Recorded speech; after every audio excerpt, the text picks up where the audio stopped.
Assalamualaikum warahmatullahi wabarakatuh. Di sini kami dari kelompok nomor 16 yang beranggotakan saya sendiri Zanubari Famria dan rekan saya Nadia Husna yang akan mempresentasikan materi kami tentang pengendalian biaya produksi. Bahasan yang akan kita bahas adalah definisi biaya produksi, objek biaya produksi, konsep pengendalian biaya produksi, fungsi dan tahapan pengendalian biaya produksi, dan anggaran produksi. Yang pertama, definisi biaya produksi.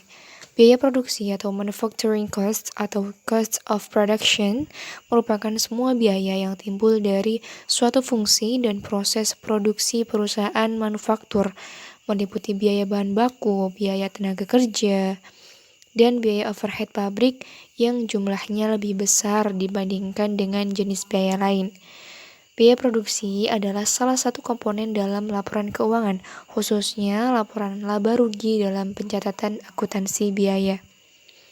Yang kedua, objek biaya produksi. Untuk menentukan profitabilitas, efisiensi, dan area potensial usaha dalam peningkatan biaya produksi dapat diklasifikasikan menjadi dua objek yang dibiayai, diantaranya adalah biaya langsung dan biaya tidak langsung. Yang ketiga adalah konsep pengendalian biaya produksi. Pengendalian biaya produksi dilakukan dengan cara membandingkan anggaran biaya produksi yang telah dihitung di muka dengan biaya produksi yang sesungguhnya atau biaya realisasi.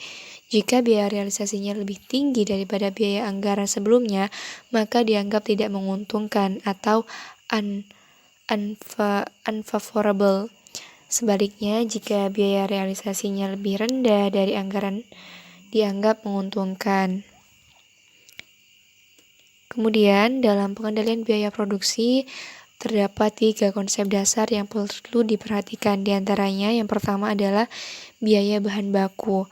Pengendalian biaya produksi untuk bahan baku merupakan penyediaan dan pemakaian bahan baku secara efisien dengan kuantitas dengan kualitas yang telah ditetapkan dan dapat dipertanggungjawabkan secara penuh.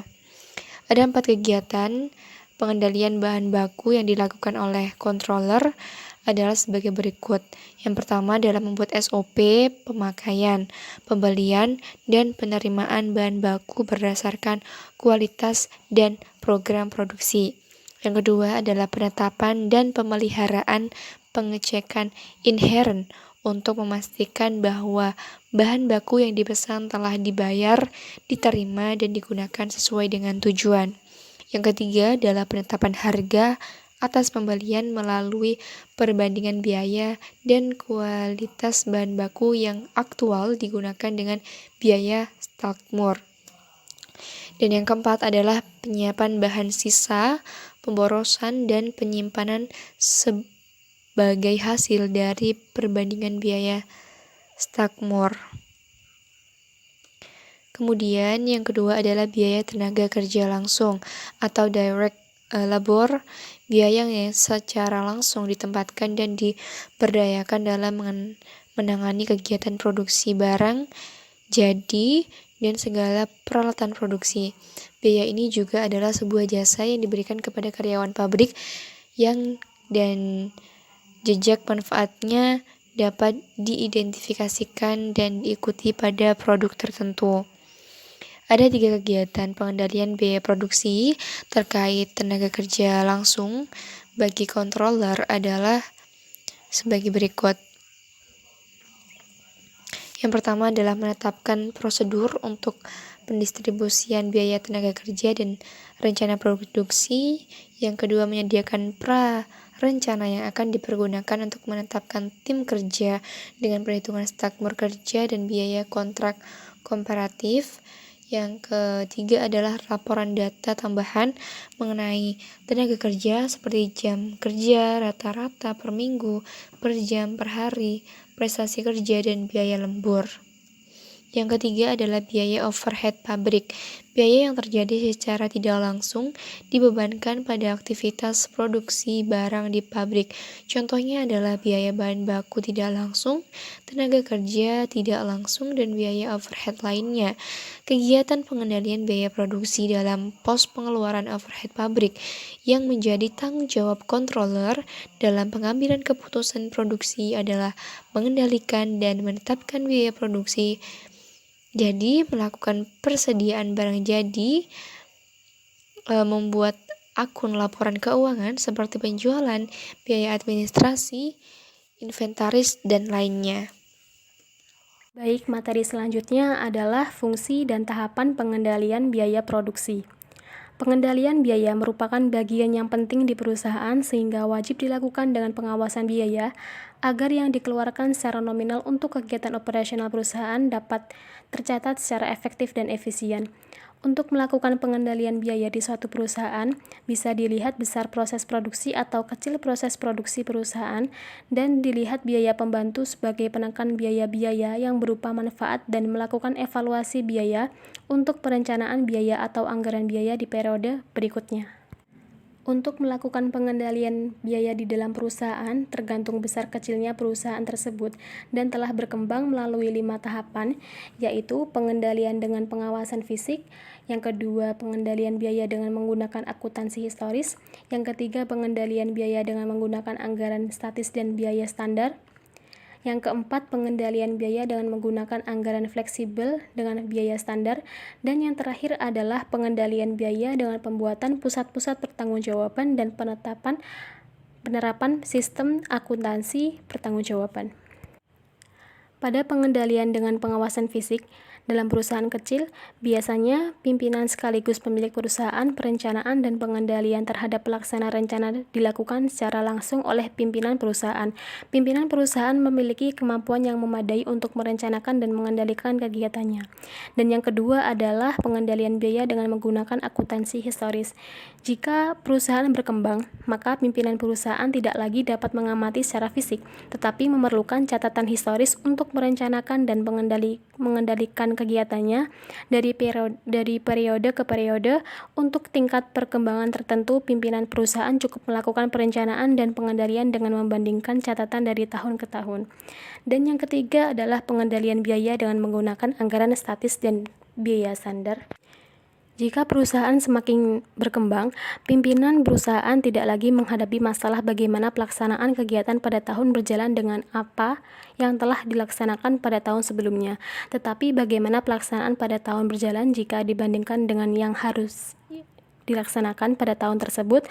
Pada tingkat perkembangan ini, pimpinan memerlukan anggaran dan standar sebagai alat untuk merencanakan dan mengendalikan kegiatannya. Pimpinan perusahaan mulai memperbaiki sistem perencanaan dan pengendalian kegiatannya dengan membuat anggaran statis dan biaya yang sederhana. Dan yang keempat adalah pengendalian biaya dengan menggunakan anggaran fleksibel dengan biaya standar. Dalam kenyataannya, kapasitas yang direalisasikan seringkali menyimpang dari kapasitas yang direncanakan.